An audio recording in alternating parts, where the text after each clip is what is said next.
Will there be Q&A or just I'll just wrap up at 45 minutes? Yeah. I think we might have some Q&A. Okay. But just, yeah.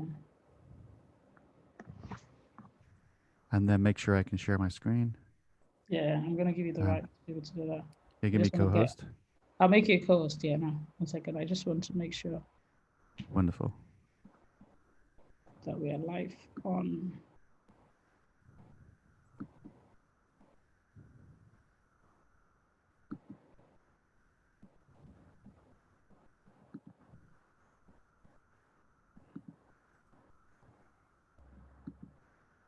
Okay. Coming across nice and clear, yeah? Yes. Well, it looks like we're live on YouTube, so I probably should be quiet then.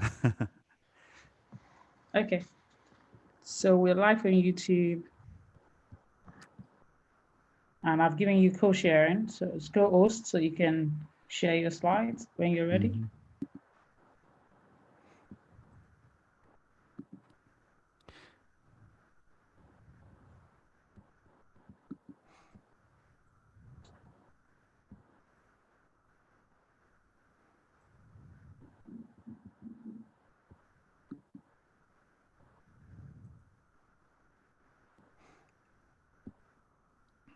You'll let me know maybe if you're going to do an intro or anything. So. Tell me 1 second. I just want to make sure you're functional in the app. Tell me.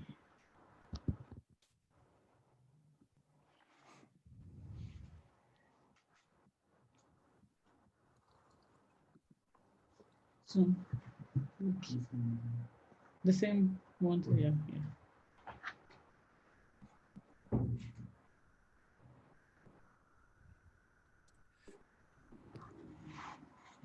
Okay, I'm going to start recording, then I'll introduce you. All right? You got it. So good afternoon and good morning where you are, Dr. Jonathan. Thank you for joining us this lovely evening. It's going up 4 o'clock here, and I know it's just 8 a.m. where you are. Thank you for joining us from California. And you're giving the closing keynotes at the session for today. And I'm very interested in the topic, the fourth industrial revolution. And the floor is all yours. Thank you so much, Erefa. It's a great pleasure to be part of this conference. I thank you for asking me to share my insights with your audience today. I hope you've had a great day and I hope you'll have an amazing day tomorrow. Thank you. You're welcome.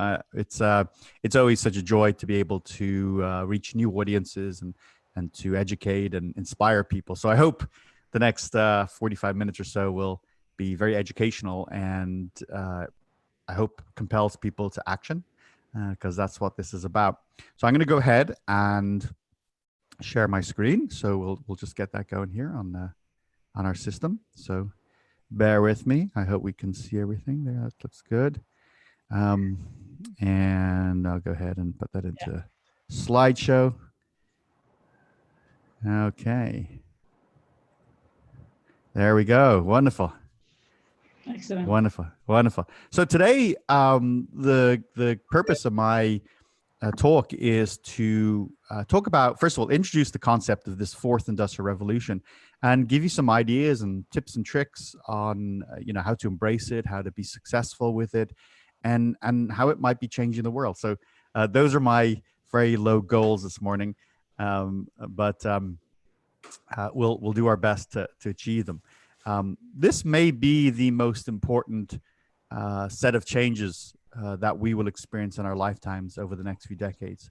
And it's worth understanding it. I don't think there will be anybody in the world who will not be impacted by the fourth industrial revolution. So if you think you can just be a bystander or just observe, maybe that's not the right approach to take. Perhaps you should consider this something that may actually impact you personally, definitely your organization, maybe your friends and your family. So hopefully that makes it really compelling. So whenever I talk about the fourth industrial revolution and what it might mean, I like to do a little bit of a history lesson, a little bit of a fun tour through the last few hundred years of humanity. But bear with me, I think you might find it interesting. Plus, understanding the past is a really good way to understand the present and also the future. So, if we think about a modern humanity or the modern Homo sapien, we're talking about us. We're talking about our history, and it's only about 200,000 years old. That's what the latest science tells us. Compared to the dinosaurs, for example, who were around for 200 million years, humans, our form of humans, Homo sapiens, have only been around 200,000 years. So we're just like a blink of an eye in the history of the universe, and certainly even just the history of the Earth, which has been around a few billion years. So we arrived somehow on the Earth. We emerged, and not a lot happened for a long time. I mean, we were just gatherers, wanderers, just going about our business, and every day was about foraging, finding food. We didn't really have settlements or anything. We kind of moved to where the food was. We moved when the weather changed, and that was kind of our thing for hundreds, thousands and thousands of years. And things suddenly changed, though. And I want to fast forward to almost just 1,000 years ago. So we're fast forwarding 1,999 years. In fact, we'll go to the 1300s, because it's in the 1300s that we get this great human awakening uh, in all of places, in the beautiful place of Florence in Italy, the beautiful city. If you haven't visited, make sure you put it on your bucket list, because it's really an amazing city and largely unspoiled. I mean, it's incredible to go to a place today that's maybe 1,000 years or more old, and you can still kind of get the same feeling for it. But anyway, Florence in Italy, and back in the 1300s, was a oops, excuse me, was quite a remarkable place. Lots of big thinkers, and anyway, they started to uh, do things that hadn't been done before, and they did them in a very systematic way. They started, really capturing knowledge. They started looking at things more scientifically. They began to be critical evaluators of life. They were great philosophers, and of course, they were amazing artists. And this whole period was called the Renaissance, the rebirth in French, the Renaissance, and it really sort of changed the world at that moment. The 1300s were pretty instrumental in the trajectory of the world, and what that led to was a series of major transformations over the next few hundred years. It led to the scientific revolution, and then that led to the Age of Enlightenment, which ultimately we arrived at the 1750s. Oops. I'm getting a lot of people arriving, so maybe if you could accept them there, Erefa, that'd be great. So you get to the 1750s, and what happens in the 1750s is the first of a series of industrial revolutions. And this one, the first one, was defined by our use of steam. Now, it's hard to imagine a world pre-steam.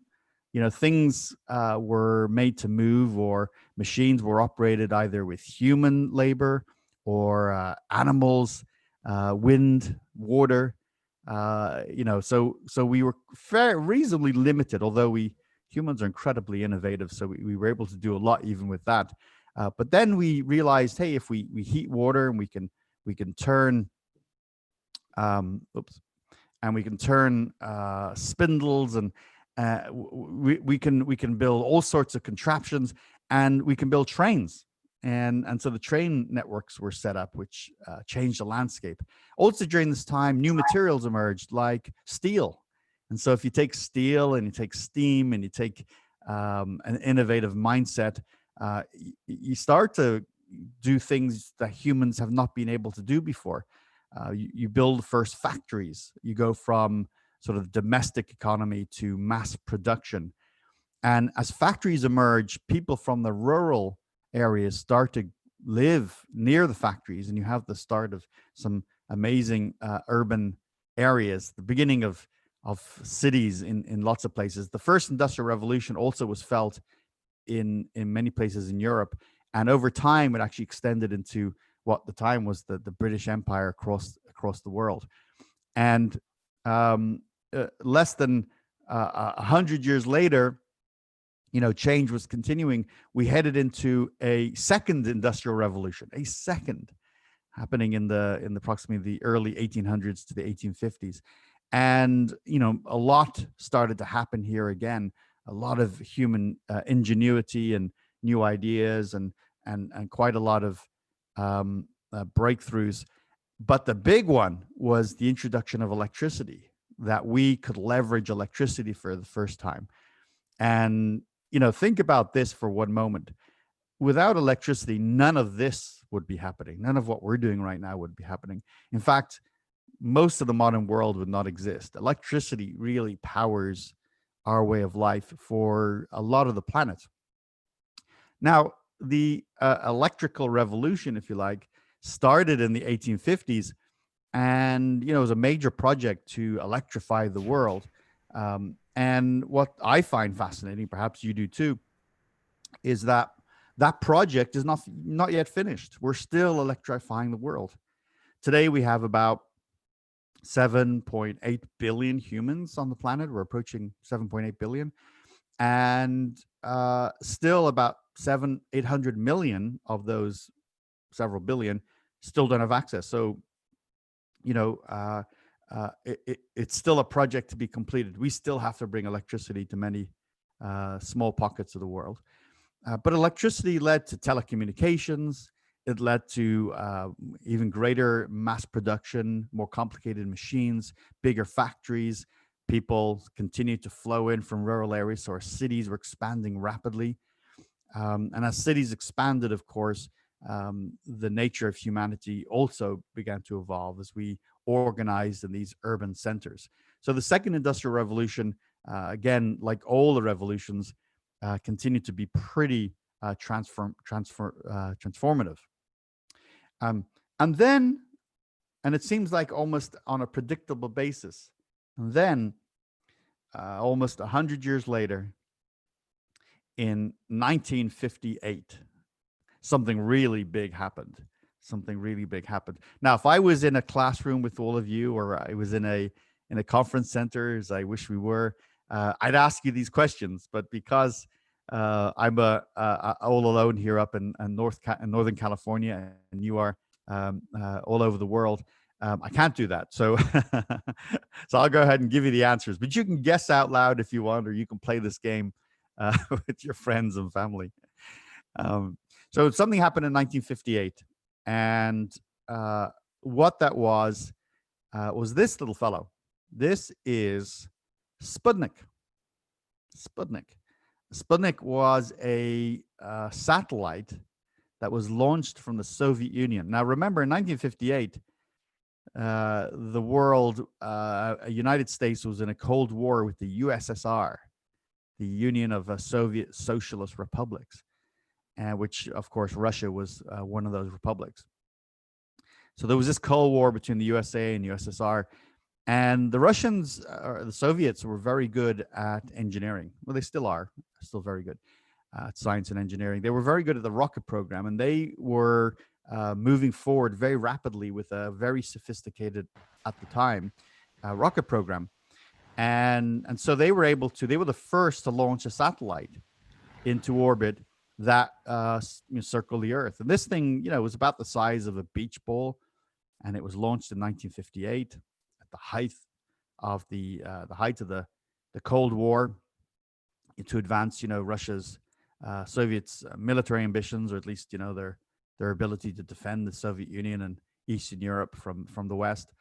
And what happened with this Sputnik, it traveled over the United States. It actually traveled over the mainland of the United States. And the Americans at the time, and the president and the administration, as you can imagine, were not happy. Were not happy at all. They were actually very worried. Suddenly, the Soviets could peep into our country. They could look into our backyards and into our factories and into our cities. with no restrictions. We had no ability to counter it or to hide from that. And that suddenly gave the Soviets, of course, a significant advantage. So America was very fearful. It was a different time. It was a different time, of course.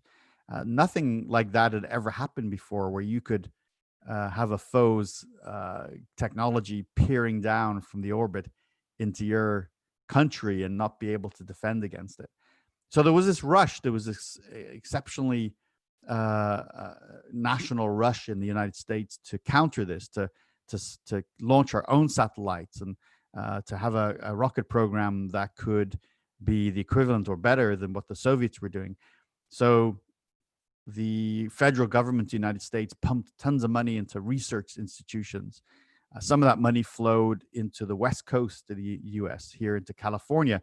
Some of it went to a university called Stanford University. And over here, we had the opening of several different electronics manufacturers. And actually, one of the breakthroughs was semiconductor technology, which I'll talk about in a moment. And it was made from silicon, the element silicon. And so with all that investment and effort happening here in this area, this Northern California area, we had the emergence then of Silicon Valley, and that's the birth of that, and thus the what we'll now call the third industrial revolution. The third industrial revolution emerged. So what was the defining characteristic of that? Well, it was this. It was this. Do you know what this is? You can shout it out. Maybe I'll hear you. Unfortunately, I can't hear you. So this, if you have studied engineering or electronics, you'll know is a symbol for the transistor. The transistor. And it's really much like steam defined the first industrial revolution, electricity defined the second industrial revolution. It was the transistor that defined the third industrial revolution. So what is it? Well, basically, it's a switch, like a light switch. When you turn a light switch, electricity flows, and you get power, and a light goes on. For example, when you switch it off, electricity doesn't flow, and the light then doesn't go to the light goes off. So you have this kind of on and off capability based on the flow of electricity. And these transistors can do this. They can alter depending on what they're instructed to do, or based on the flow of electricity. They can alter the path and the status of electricity, effectively creating like on off, on, depending what it does, right? And what we discovered was that notion of on off can be converted to 1 and 0, 1 being on and 0 being off. And so when you get a series of ones and zeros, 1 1 1 0 0, you can convert those then into something more meaningful. And what I've just described to you there in 1.5 minutes is the entire knowledge you need to know of how computers work. That's how computers work. Well, we got pretty good at these transistors. And you might be asking, well, what do they look like and how big are they? Well, here's your typical circuit board. If you opened up your computer or even your smartphone, you'd see something like this inside. These are small blocks. We call them microchips, as you know. And if you look at the one that's right in front of us there, the one that's in focus, the slightly larger one towards the left a little bit, ending in 1 1 and 1 1 1. If we were to prise that open, inside what we would find are these tiny, tiny, tiny transistors, woven together, and they're so tiny that you can fit a lot of them on a microchip. Now, what do I mean by a lot? I'm not talking about tens or hundreds of thousands. Certainly talking about millions. And with the latest computers, with the latest processors, we're talking about billions. Can you imagine on a chip the size of a quarter or a small coin that there are over 1 billion of these little switches with a B? I mean, I've been in this industry 30 years and I still find that incredible. I've not got used to it. So as you know, as I know, just in our behavior, the way we live, what we observe around us, the microchip has, yes, changed the world. It's given us computers. It's given us the internet. It's given us the connected world and all the software that goes with it. It's given us smartphones. And so no one would argue that the third industrial revolution has been pretty dramatic. It's hard to imagine now in 2020, as we enter the third decade of the 21st century, what life was like before electronics, or what was life like before the internet. It's very difficult to imagine now.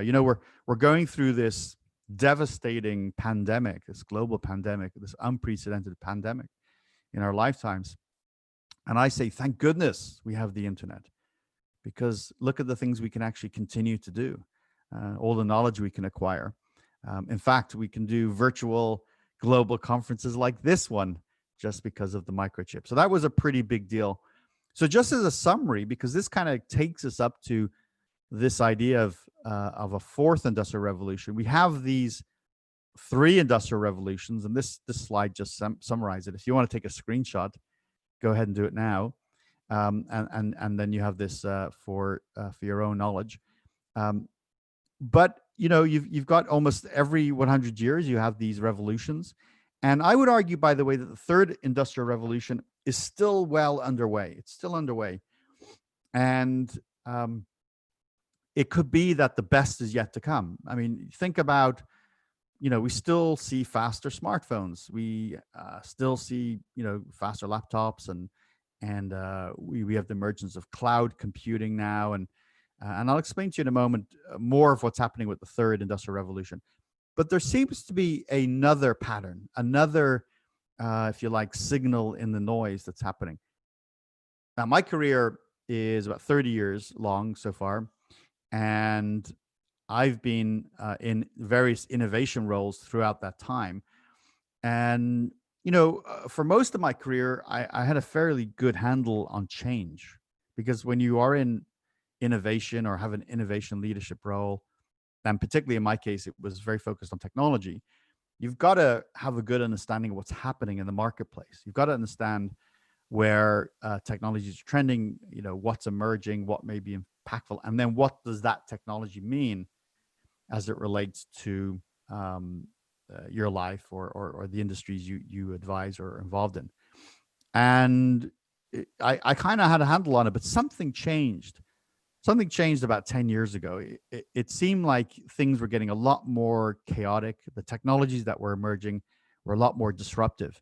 And there was this intersection. In fact, we'll call it convergence here in a few moments, that began to occur, that I looked at and said, I can't make sense of what's happening. I can't make sense of our time.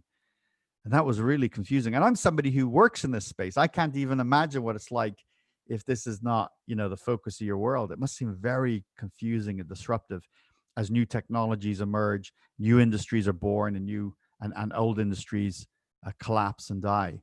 Now when a kid, is preparing to leave school, or even as they go through their high school, it's really complex for them to consider what they're going to do.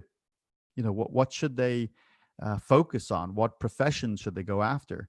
Outside of some core areas like being a doctor, a lawyer, an engineer, and some of the basic big fields, everything is up for grabs. Everything is changing, and even those industries are changing. Even the healthcare industry is changing, and engineering, and being a lawyer, and others. So there's this great turmoil happening in what we felt for quite a while was somewhat stable. And all of this makes us think that something else is happening. And I stumbled upon the work of the World Economic Forum, Klaus Schwab's organization. And they had identified the same patterns as me. I mean, I don't take credit for this. They work hard to identify trends, and they share them with world leaders, and they're very respected in the work they do. And they had identified the same, transformation I was, like, what's going on? And their conclusion was we were entering a fourth industrial revolution. There was so much significant change driven largely by technology that it could only be it could only be termed a fourth industrial revolution. And as I studied their work and I got deeper into the research, I agreed. I concurred. There is something very big happening. And that's where I want to go with us today. I want to continue this conversation. If we look at what has been occurring with the third industrial revolution, and be okay, this is the only graph I believe in my entire presentation today. As a professor, you have to have at least one graph. That's the rule, one graph. So what you're looking at here is the evolution of microchips, the semiconductor that I had shared with you earlier. And, it sort of emerged out of the late 1950s into the 60s. And what you see here, of course, is the microchip over time, from the 1960s through today. And on the vertical, you see the power, the actual performance, what we call the processing power of those chips. And if you look at this line, it's like a hockey stick. It is exponential. So as time passes, the power of processing not only gets better, which we know, but it doubles. It doubles. So it's exponential. And if you kind of track technology against this curve, you can see how, for example, in the 1960s, we have the calculator, then we had the fax machine, then we had mainframes and mini computers. We had laptops and desktops, and then we had network computers. So as you go into the 90s, you have local area networks and wide area networks. In the mid 90s, there you get the internet. And then after the internet, the 2000s, you start to see things like applications service providers, or what later became known as cloud computing. You start to see social networks, smartphones. You kind of get into the 2015 there. You begin to see real momentum behind artificial intelligence, things like blockchain and big data and analytics. So there's no secret that as this curve has moved along and the processing power has doubled, our capabilities and the things we've been able to do with technology has also risen in concert with that. And it's a good way of sort of understanding the relationship between our technological prowess and the emergence of faster and faster microchips. And those microchips and the physical world has been sort of converging to enable us to build more and more elaborate contraptions. And here's manufacturing now in the 21st century. And you look at a picture like this, and you first of all, you don't see many people. There's in fact only two human beings in this picture. I give you the challenge here, finding where are the two people, the two humans. But the rest of the factory is robots. I mean, that's a pretty long production line you can see there. It almost starts with close to just raw material like steel, and on the other end of this production line, you have completed cars. It's a remarkable phenomena of our times. And these robots are doing all the work. New cars are coming off the production line every few minutes, and it's making millions of dollars every hour. Now, this is a new form of industry, and in fact, the way in which we optimize for manufacturing, a new set of best practices and recommendations were born out of the German government not so long ago. And they termed this Industry 4.0. Industry 4.0 was a German government exercise in even better manufacturing. And of course, we know Germany as a major global manufacturer and a very successful one. So these best practices have now been adopted all over the world. People following Industry 4.0 best practices and processes. Now, what else can we see in this picture? Well, these robots are making the vehicles, of course. But what's clear with machines is issues happen. And so, if one of these robots breaks down, you don't want this production line to have to grind to a halt, Because if it does, this factory is losing millions of dollars every hour. So you want to reduce that time. And what this a production line uses is predictive maintenance. Now, predictive maintenance uses data and artificial intelligence to be able to anticipate where a problem is going to happen, and then it can be fixed in advance of the issue. Now, if you're able to do that, if you're able to fix a problem like a loose screw or put oil into a joint before it becomes worse, you can avoid the worst of it. So being able to predict maintenance is a new form of proactive work to maintain the smooth operations of a production line like this. So the robots have predictive maintenance. This whole production line has predictive maintenance. But there's something even more interesting. When the robots need maintenance or they break, who fixes them? Well, the robot fixes them. The robots fix themselves. They are self-healing robots. So the humans have very little role here. That's why if you played my little game, you'll notice there's only 2 people that we can see in this picture. Now, somebody said there's a third. I had one class that found a third person, but the debate is still open on that. I'm not so sure that I can see that third person, although there's some clues. Again, if we were together, I would point it out on the board for you, but I can't do that easily. I could certainly show it to you with the software here, but I'm going to move forward instead. Now we have being in a world of mass production, because with mass production on these incredible Industry 4.0 factories, we can make millions and millions of the same product at very high quality. But making a single product for single use has been very expensive to maintain the same quality historically. But now we are moving from mass production to what we call mass customization. We are in an era of new manufacturing, what we call smart manufacturing or manufacturing 4.0, that allows us to build very high quality, low cost individual parts. Here you can see that a jaw was built for a patient who had severe facial reconstruction.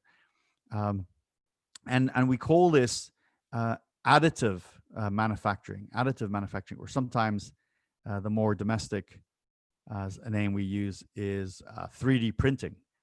And I like this particular picture because I'm a big fan of the space program, of all space programs. And here we have an astronaut aboard the International Space Station, and he's holding in his hand a additive additive manufactured part. You can imagine you're on the International Space Station. It's big, but it's not big enough to have a spare part for every single issue. So sometimes when something breaks, the astronauts have to wait for the next supply ship to come, and that could be weeks or a couple of months, and that can be a little bit precarious. But now on the International Space Station, they've been experimenting with additive manufacturing, actually printing the spare parts they need just in time. And it's my view, by the way, that when we start to build our bases, our new home on the moon, and later on Mars, it's likely we'll send up raw materials, the powders, for our additive manufacturing machines that will actually build the parts there on the moon and on Mars. It's a lot easier to send the raw material in its sort of powdered and raw material form than it is to send a fully constructed door or window, right, or a machine. Certainly, the machines should be sent in parts at the minimum. But this is giving us incredible new capabilities, and it's also lowered the cost of building things. You can now easily build a prototype that can emulate what your final product will be like before you ever manufacture or mass produce something. And that takes us to sort of another characteristic of Industry 4.0, which is the ability to completely create digital replicas of the real world. These what we call digital twins. And so in this picture, what you see is the rendering, the digital rendering of what it might look like to include, another turbine. I think that's what this is, in this area, and we can do things like, for be really precise about where to position it and its impact. But we can also do things like test, simulate a whole range of characteristics, from noise um, to heat, to vibration.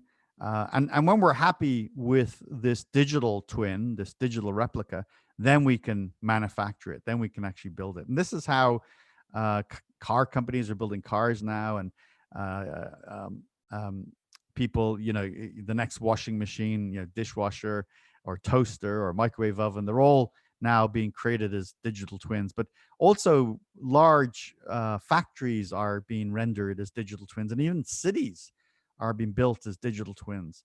Now, it doesn't just stop with the design of products. Think about a very large wind turbine, right? A very large wind turbine on a hill in a windy area. And, it's difficult to get to, and it's difficult to maintain. Well, what we do is we put sensors all over this big wind turbine. These sensors are small, and they're network connected. They're connected over wireless technology. They're sending lots of data back to some sort of home base, and these sensors are detecting things like, again, heat and vibration and fluidity and movement and detecting for cracks and things. And the information is going back to the central source and rendering in real time a digital twin of that wind turbine. So engineers can see what's happening on the digital twin, and they can do things like test changes and test maintenance before they ever do it on the physical product. So digital twins are having a remarkable effect on manufacturing. Now, I've given sort of a big picture of the industrial side of the fourth industrial revolution, but I want to go a little deeper on different elements, and I want to briefly talk about four characteristics of the fourth industrial revolution, and we'll begin with scope. And I'll also take a sip of my tea. So one sec. It's breakfast time here in Northern California. I'm having a nice cup of peppermint tea. Okay, so the first characteristic is scope, and I'll use the example of that I typically use. It typically resonates with people, and this is how we used to deploy software. Now, I've been in the IT industry, the technology industry, for over 30 years. And when I was first working back in the late 80s, early 90s, I was installing software, I typically go to the store, buy a box of disks for some software, come back, and if I was doing installing on my home computer or in an office, I'd have to install each of those disks in the computer. And sometimes, some of the major applications had 25, 30, 35 disks. And so you had to insert the disk 1, wait, insert disk 2, wait, insert, and sometimes you get to disk 17 and the install would fail. And then you have to start on disk 1 again. Imagine what it was like to install the same software on 100 computers in an office. Well, I used to do that. I used to go one computer at a time installing these disks, and that was a fairly laborious and tedious activity. And so that's how software was deployed. Now, let's fast forward 30 years and think about how software is deployed to your smartphone. If you have an Apple device or an Android or even something else, but you probably have one of those, and they release new software. They typically release it over air, which means you're getting it not even on a wired device. You're getting it on a wireless device, and that software is being distributed. If it's the operating system, it's being distributed to could be a billion people. And over the course of a few days, software could be installed on billions of devices. So when we think about scope, think about what's happening. The third industrial revolution of electronics and digital information is allowing us to have remarkable reach and scope with our deployments. Now, what's interesting about this, it leads us to our second characteristic, which is impact. And why I say it's related is because when you deploy new software, and and again, we'll continue the story about our smartphones. When you deploy software to our smartphones for an application, it could be millions of users. For an operating system, it could be billions. You introduce, a new capability. Well, if it's an important new capability, that feature is then available to a billion users overnight. I mean, that's incredible impact. You're giving new capability to a billion users overnight. We've never been able to do that before. There's no historical precedent for that kind of impact. But I also would say when you deploy software at that scale and you have a bug or a problem, you also create a lot of issues on a billion devices, right? And this happens.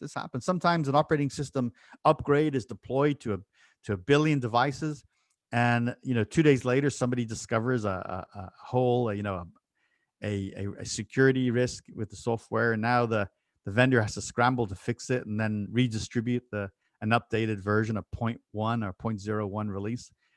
Now, the interesting thing about doing that is when you deploy software at that scale, if you do it right, it's great. But if you create a problem, you obviously create lots of problems. But by fixing it, you have the chance to either repair it or even introduce bigger problems. So we've obviously scaled to a level where the risk levels are also much higher. And then we get to this idea of velocity. All of this ability for us to reach massive marketplaces on a global basis and have great impact is happening at a more rapid rate. And we're going to play real rapidly here a game, but unfortunately you're going to have to play it by yourself because I can't hear you or see you. So what we're going to do is ask the question, how long did it take for each of these areas to reach 50 million users? So in the first one, you have airlines. And the question is, how long did it take for 50 million human beings to experience commercial flight? And the answer is 64 years, right? Okay, that's me giving the first example. Now, we'll hand it over to you. The next one is the telephone. So go ahead and shout it out. Shout out your guess. I'm just kidding. The time was 50 years. 50 years for 50 million people to make a telephone call. The mobile phone, think about it. What do you think? Do you think it's less, more? I know you think it's less, but how much less? Well, it turns out to be 12 years. You can see a bit of a trend here. As each of the years pass and new technology emerges, the ability to reach more and more people quickly drops rapidly. And then you get something like WeChat, the WhatsApp equivalent over in China and used outside of China too. I don't know if you've been to China recently. When I was able to travel, pre-pandemic, I used to go to China a few times a year, and this little app here runs the country. This is an amazing app. Everything appears to me to run in China on WeChat. Everything from payments to communications to universities to all sorts of things. Well, it took 1 year for WeChat to reach 50 million people, for 50 million users. And finally, the big question is Pokemon Go, that amazing game. How long did it take for 50 million users to reach to use Pokemon Go? And the answer is 19 days. 19 days. So the velocity of all this is moving very, very fast. So if you think about yourself as an industrialist or an entrepreneur, or even consider your own organization, that organization today has the ability to reach billions, a marketplace of billions of people globally, have great impact, and it can happen very, very fast. Here in Silicon Valley, when entrepreneurs have a new idea, we don't ask when you're going to get the first 1 million customers. Our question is often, when do you reach a billion customers? And now, the final of the 4 characteristics is convergence. And real brief on this. We talk about artificial intelligence, sure. We talk about blockchain. We talk about big data. We talk about augmented reality. Each of these is really important. But I want you to consider a new equation. And the equation goes like this. Pick your favorite technology.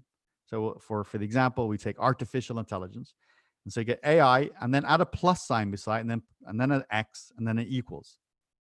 So now you get AI plus X equals. Well, let's replace the equals Y, by the way. So let's replace the X with something. So we'll say artificial intelligence plus healthcare equals maybe better results, right?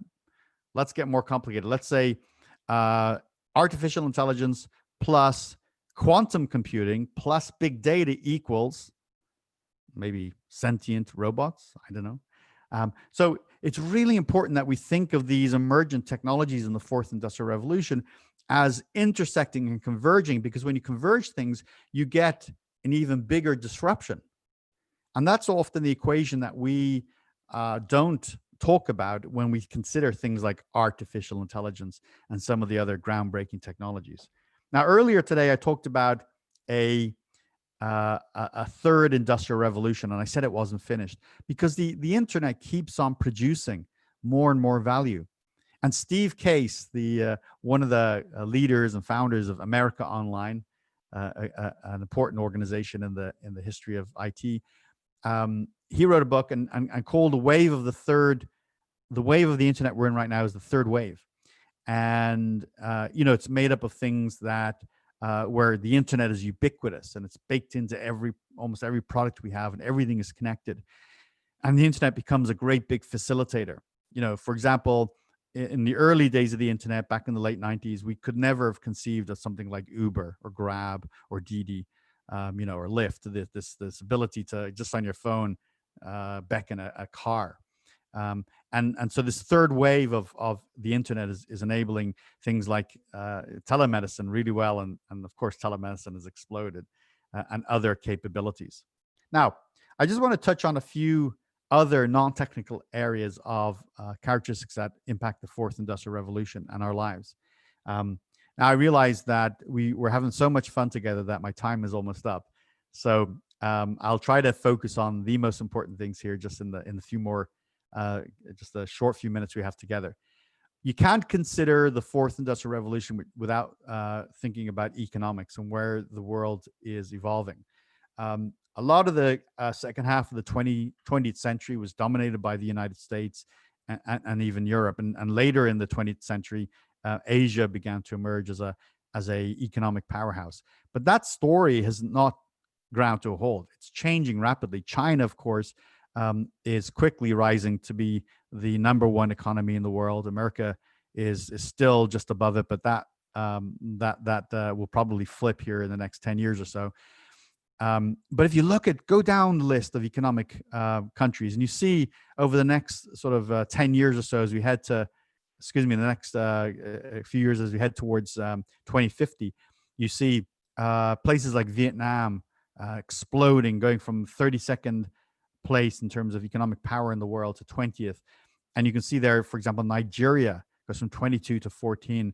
And Nigeria and many of the countries of Africa become the fastest growing economies in the world. In fact, within about 20 years, every one of the top 10 fastest growing economies in the world is in Africa, becomes a remarkable powerhouse and a great new marketplace of over 1 billion people.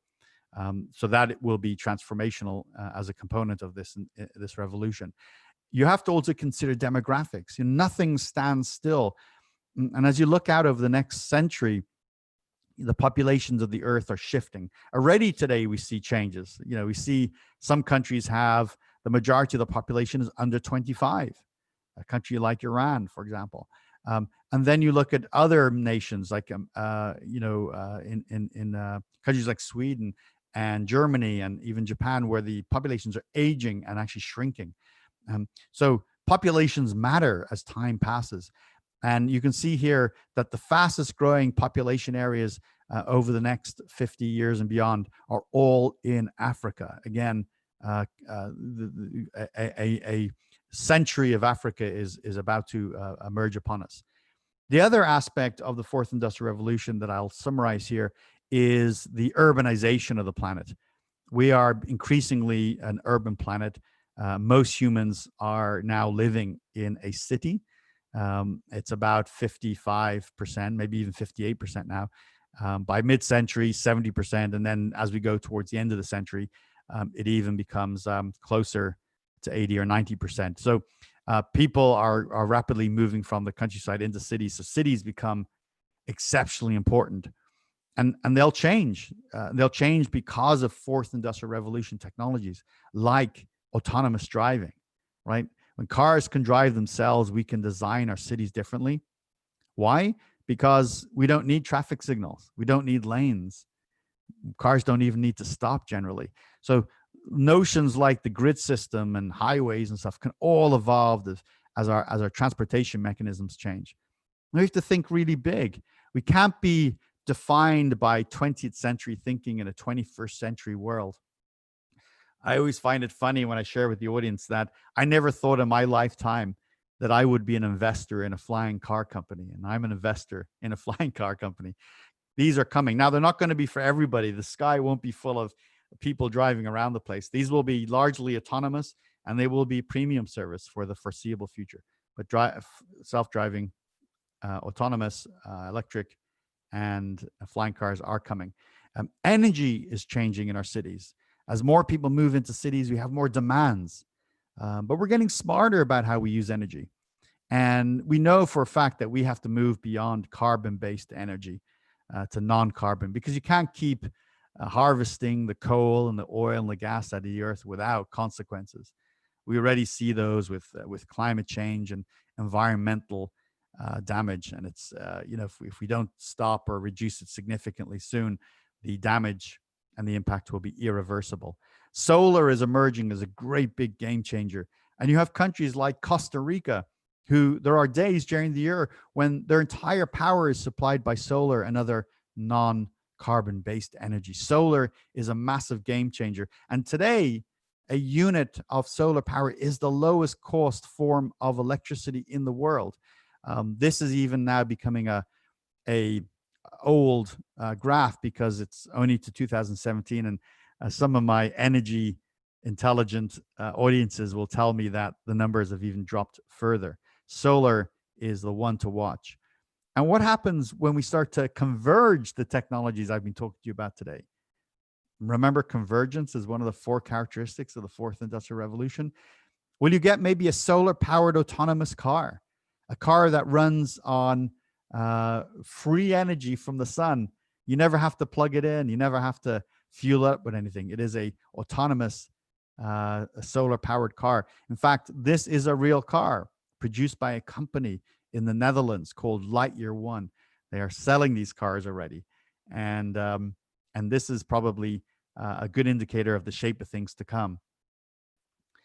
As the third wave of the internet permeates more and more into our world, and it converges with artificial intelligence, we are creating smarter homes and deploying these smart assistants that, for example, this is Amazon Alexa, but Google Home and Apple Siri, where you can talk and ask questions, and they become over time more conversational and smarter. They can win game shows and beat us on very complicated games that we thought only humans could win. And as things begin to accelerate and we push and push more out of the microchip, we are actually going to hit up against a performance limitation. Now, we have a ways to go. We can squeeze a lot more out of our processors. We can tether circuit boards together and major computers together. We can write better software, but we are going to see this innovation, this performance, not grow near as rapidly as it has over the last 60, 70 years. So we need a new computing platform, the one that can deal with the problems and the solutions of a 21st century world. And we see the emergence of quantum computing, a completely new form, a completely new stack of computing technology. And it's emerging rapidly, but it has a ways to go. So I would keep an eye on quantum computing being a central part of the compute power of the 21st century.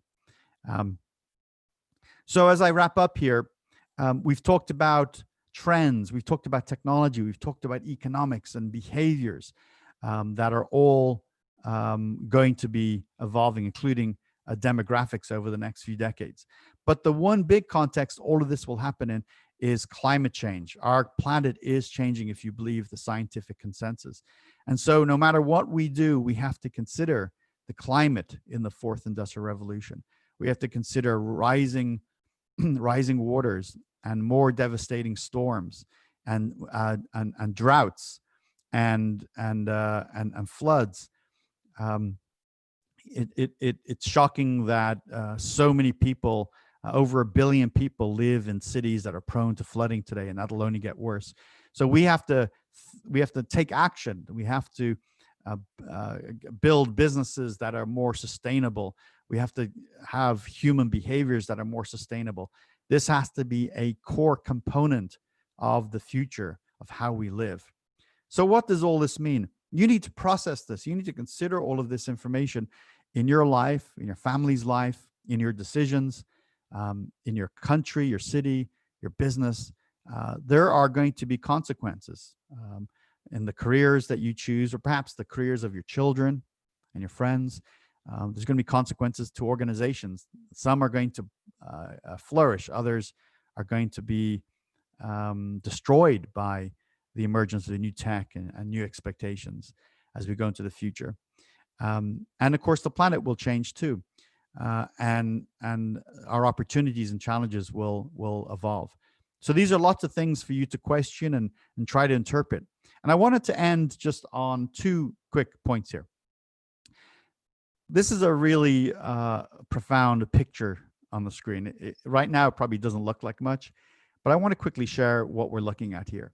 I want to direct your attention to the little white dot, what appears to be a little white dot there that's in that sort of band of what looks to be like a pink band there.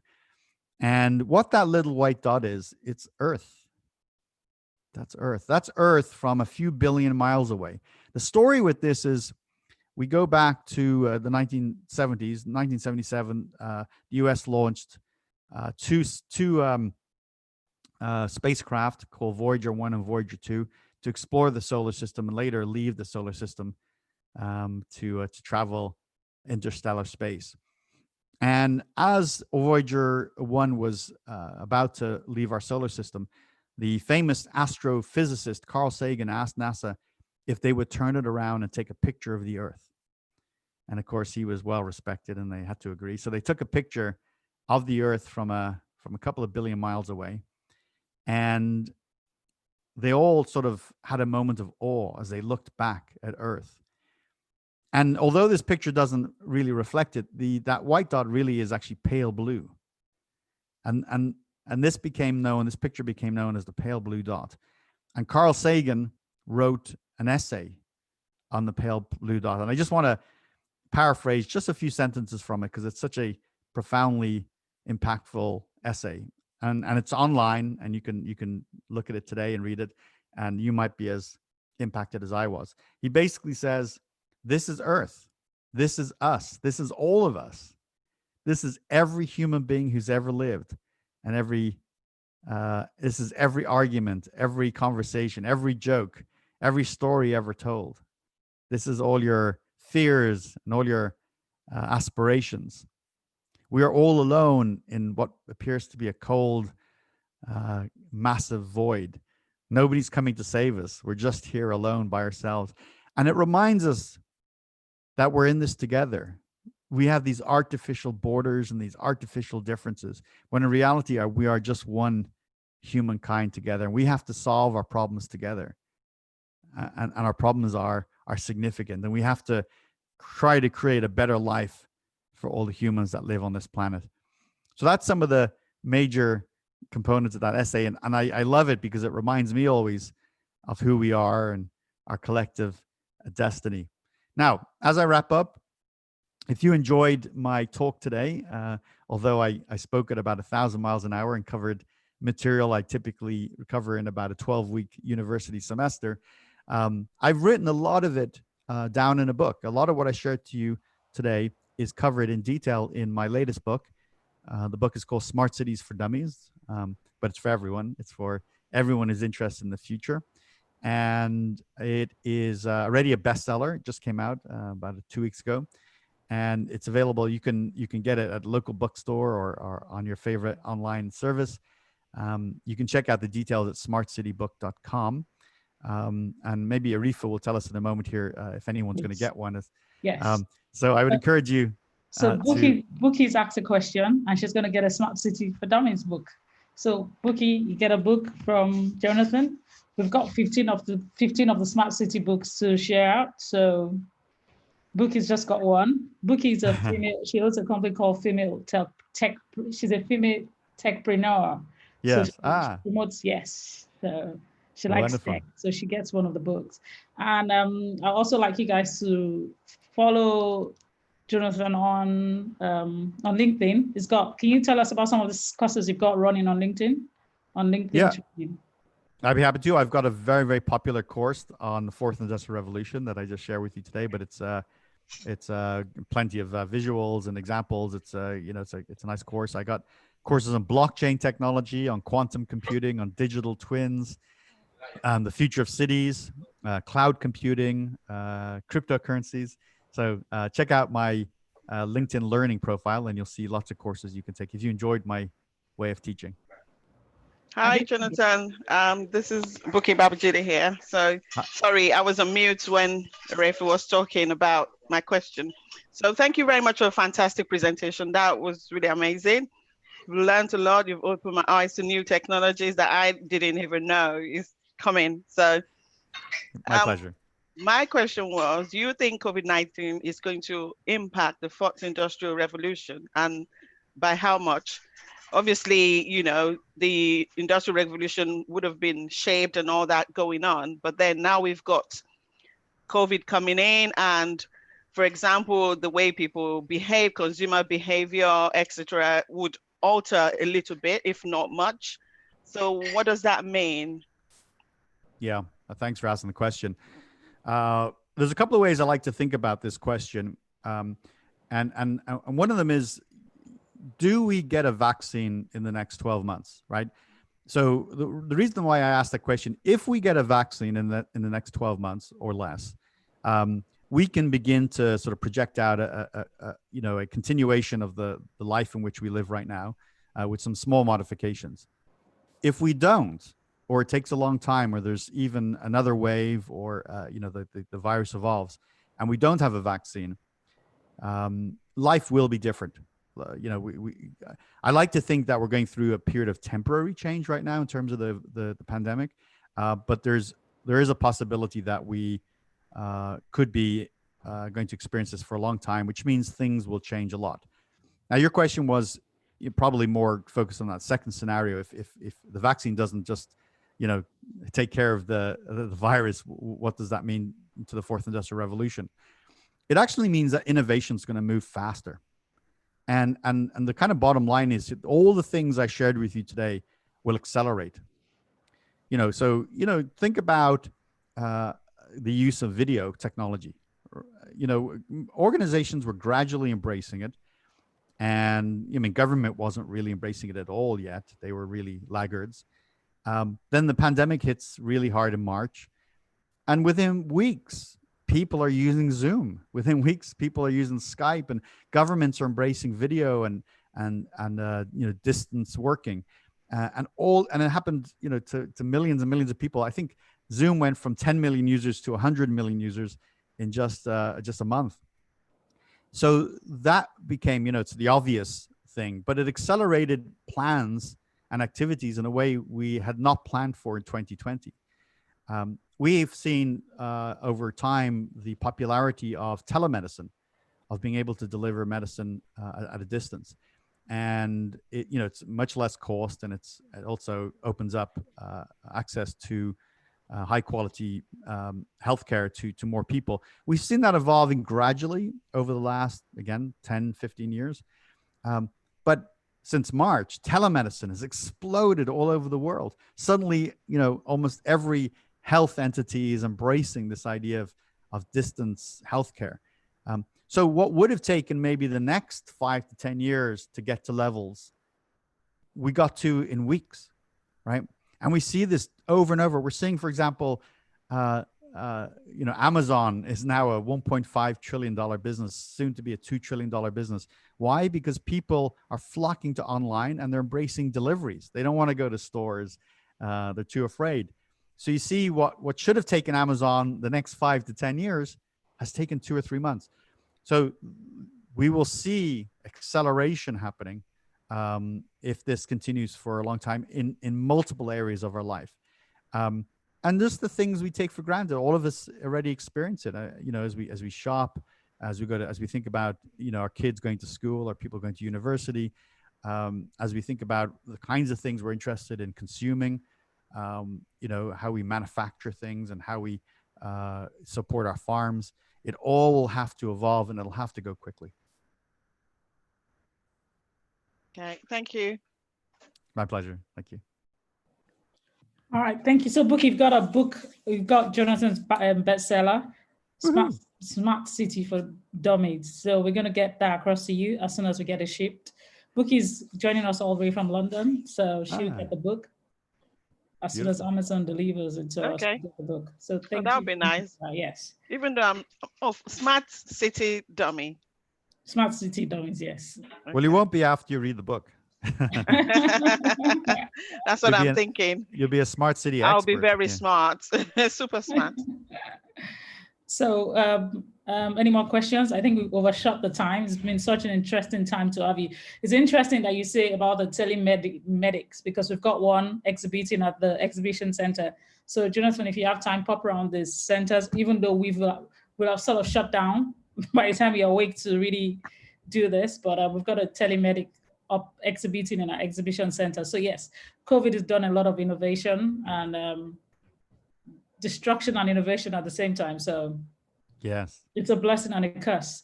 Interestingly, a speaker spoke about gas, and I was listening to you talk about energy, about solar. Nigeria is a dependent economy on imports. We export our crude and bring it back in. And now a lot of people, petrol is sort of like a declining, crude is a declining,